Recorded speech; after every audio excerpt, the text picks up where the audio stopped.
Okay guys, so quick update. We have completed the second layer of insulation on the ceiling. You can see where now everything comes flush with those second 2x4s that we mounted directly to the studs. So now everything's nice and flush. We did cut out for where the lights are going to be, and you can still see the conduit, so we can we'll be able to slide wires through if we ever need to make repairs later. Really super happy with how it's turned out so far. See, there's some more conduit there. Nice, and everything's looking nice and flush. You can kind of see it here a little bit better, how we've got a full 2 inches now. Of course, I framed this. This is all wood right here. I framed everything out in wood, but everything's nice and framed out. But we have a full 2 inches of insulation on the ceiling now, and that's looking good, coming along just fine. I got a few more little pieces I gotta finish taping up, but could not be happier with how that's turning out. And again, we're leaving space in the corner. That's where all the conduit, all the wires and everything are gonna run up in that little corner there. So eventually we'll have the wall material up, the ceiling material out, and then put a piece of crown molding so I can have quick access to the electrical if I need it. So kind of exciting stuff is I realized I hadn't shot a video yet of this second layer, and we already started on the ceiling. This stuff is going up really nice, really fast and easy. So what we're doing is we left exactly 3 inches. Before we started, I went through and marked, measuring from the wall stud itself out 3 inches, and then I made marks like here and there. I made marks every so often just to make sure we're staying nice and straight. So kind of the same idea as like a chalk line with masonry, is that just kind of helps us to make sure that we're not getting off and getting crooked on these. So pros and cons. Here, let me show you the stuff that I'm using. This is the stuff right here. I picked it up at Lowe's. It's tongue and groove from, what is that, GPS Design Innovations, I guess. Pros and cons with this stuff is it's very light. As a pro, that's excellent. As an advantage, it's extremely lightweight. So I feel like weight savings on the trailer and everything, that's good. It is extremely thin though, and so that's the bad part. Now it is it's reversible. One side has like the beadboard look, and the other side is just flat. We decided to go ahead and put the flat side out. Tess and I agreed we like the look of the flat side out better. It's 3 inches wide, which is nice. Most of them are like 6 inches wide, and we did, like the idea of having narrower boards, but so far so good. The plan is we're going to put this all up, and then we're going to probably just seal it with either mineral oil or linseed oil. We're going to try to keep it just as natural looking as possible. If we paint it, I'm worried that as we're bopping down the road, the paint's just going to crack anyway. And obviously with wood, there's going to be some expansion and contraction. Temperature and humidity is going to affect it, but so far I think it's going to hold up really well. It does, because it locks in tongue and groove, I feel like it's gonna give it a bit more stability. So I'm hoping that we won't have horrible issues with it bowing and warping, but we'll just see. I did put my first little light in, and I wanted to show you guys this real quick. I just really wanted to see what it looked like. It's got these two little clips that are just spring-loaded. I don't know if you guys can see those. Little spring-loaded clips. And so it's kind of like a little mouse trap or something goes up in there. So where we have wires coming out, these will just hook in, and then you push those two little clips up into the hole, and it holds it, like is constantly squeezing this thing in tight. So super easy to put in and take out. Just absolutely could not be happier with it. They are small. I ordered these from Amazon. They are a lot tinier than I thought they'd be. I mean, like, they have the dimensions, but like the actual light part itself is like the size of a 50-cent piece. But we did hook one up to the battery, and they are surprisingly bright. So I think it'll still work. I am glad that I'm running so many of them up here. That was one of the videos I watched on YouTube. Man, I wish I had written it down. I can't remember off the top of my head, but this guy was doing a van build, and he talked about the importance of having options with your lights. You know, not just run 10 lights in here and have one switch, so either all 10 are on or all 10 are off. But he said it was good to give yourself as many options as possible, so that you can adjust the lighting as you see fit. So what we've got is 1, 2, 3 lights just kind of in the main part of the cabin, just for the basic illumination. Those are on one switch. We've got 1, 2 directly over what will be the kitchen right here. So one over that window, which I think will also help shine a little light outside when that window's there. And then one for right over the countertop. So I have one over the sink, one over the countertop. Those are on one switch. And then we've got 1, 2, 3 in the back on a separate switch. So we've got 3 options for lighting in here. And then of course, on a separate switch, one in the shower, which will be the shower here, and one for directly over the toilet, which the toilet will be sitting right about here. So, so those are on one switch. And then we also have an outdoor set of outdoor lights going out here. And we have one light for, this will be a little closet area. And those are on separate switches as well. So, altogether we've got 5 switches. So, one for the main lights, one for the lights across the back, which I put back there for times when we have the doors open and we're using the outdoor kitchen. We're going to have a screen here, but I thought it'd be nice to have a little bit extra lighting in the back so that when the doors are open, I'm hoping it'll provide a little light for the outside. That's the plan.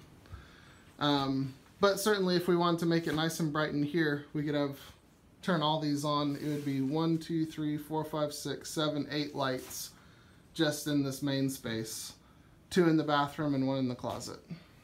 So I feel like it'll be enough. Like I said, they're not very big, but they do put out a lot of light. So I really do think it'll be enough. It's scary getting to this point in the build, putting material on the ceilings and stuff, realizing that the decisions that you made are kind of permanent now. Once everything gets covered up and once everything is kind of finished, yeah, I'm leaving openings to try to, you know, to where I could tweak things, but I don't know. It's kind of like, it makes you second guess your design. Like, okay, have I thought of everything? Is this all the electrical outlets we're going to need? Should I, did I not think of something that would come in really handy later, and I wish I had done this later? And so I'm trying to, I feel like I've, thought of just about everything. You try to think of everything ahead of time, but once you start putting all this material on and start like really sealing everything up, it's like, well, I hope your plan was good enough, because you're not going to be able to go back and change it now. It is what it is. To go back and modify this after everything's put up would be a tremendous undertaking. So it's a little scary, but also super exciting. So we're going to try to get as much of the ceiling finished today as possible. I really love the way it looks. I'd hoped to be able to hide the nails and just toenail in the seams, but this stuff is so ridiculously thin, it would just crack instantly. So we did have to face nail it, which is kind of a shame, but I think you'll be okay. I'm using the brown paneling nails, and I'm hoping that eventually they'll just kind of blend in. It is what it is. If seeing a line of nails is the price to have real wood on the ceilings, then that's okay. That's worth it in my mind. Okay, well, more updates to come. We're going to be trying to blast out this ceiling and get as much of it done as possible. And once the ceiling is completed, since we got the stairs in, once the ceiling is completed, I'm going to clean this sucker real good, and I'm going to invite Tess out to see it. She hasn't seen it in a little while. So she doesn't know about the steps, and she certainly doesn't know about the ceiling. So I'm really excited to kind of surprise her with that. Okay, more updates to come. Thanks, guys. Okay, guys, we got all kinds of surprises for you this time. We've been working our tails off. Let's see what's in here. So, yeah, we've got the ceiling is done. It's so amazing. So, we still have to put the vents in, do the fans for the bathroom and the kitchen, but we got this beautiful pine up here. It is really thin. I think I said in my last video, you can see how thin it is. It is tongue and groove, so they do kind of help support each other. And then I ran this, found this gorgeous piece of I don't actually know what that's supposed to be used for. I think chair rail. I don't know. But I decided to use that as a cap for the middle, just to kind of tie everything together. I could not be happy with how it turned out. So, since we went ahead and put all the little lights in, I had to do a little experiment. I've got my 3 batteries that I'll be using for this thing.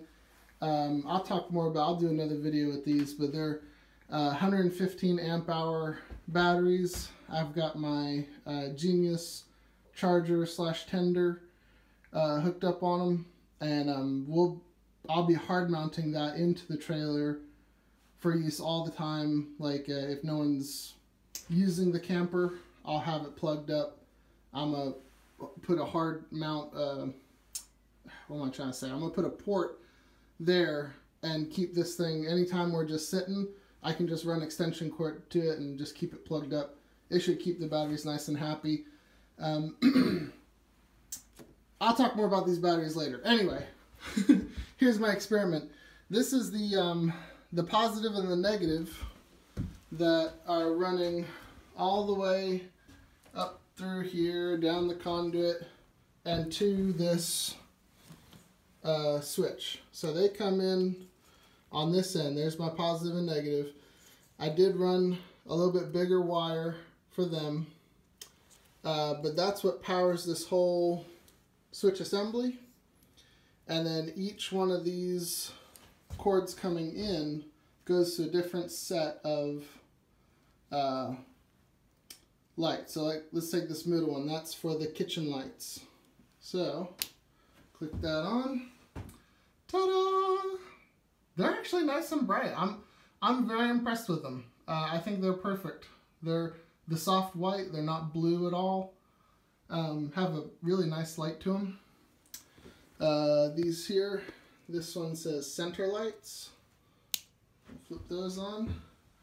Oh yeah, we got 1, 2, 3. 3 lights there going down the center.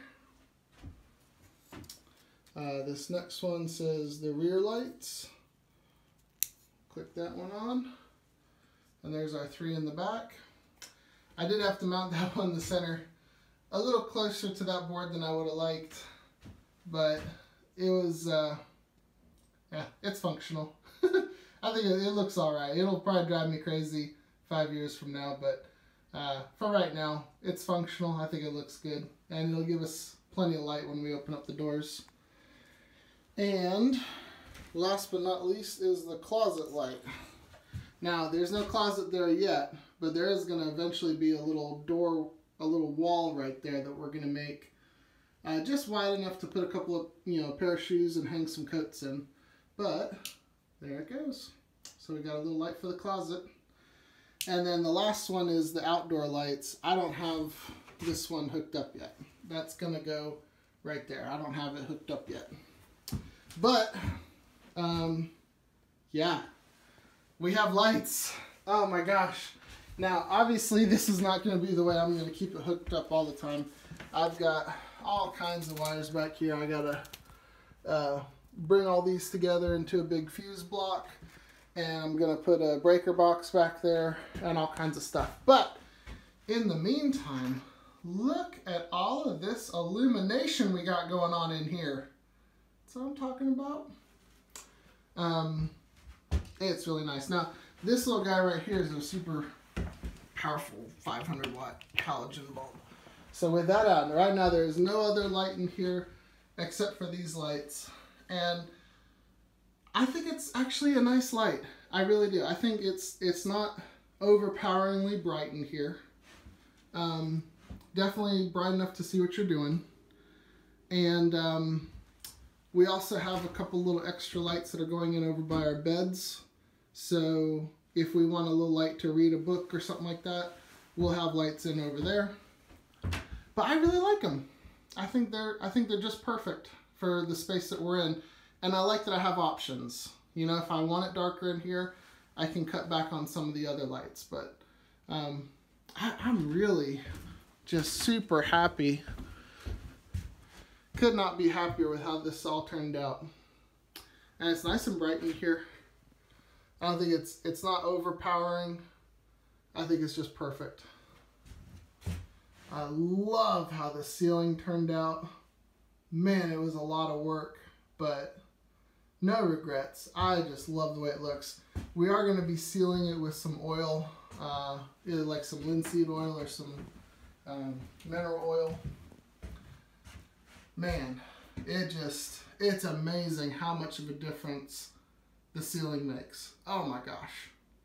So nothing's stopping us from putting in the vents. We might do that next. Go ahead and pop those vents in. Just feeling squirrely, might as well get them done. And then the next big ticket item is going to be finishing up doing all the electrical back here, and then installing the shower surround. Is going to be, I can't really do the walls and everything else until we get the shower surround put in. So that's in the works, coming up soon. Alright guys, more updates to come.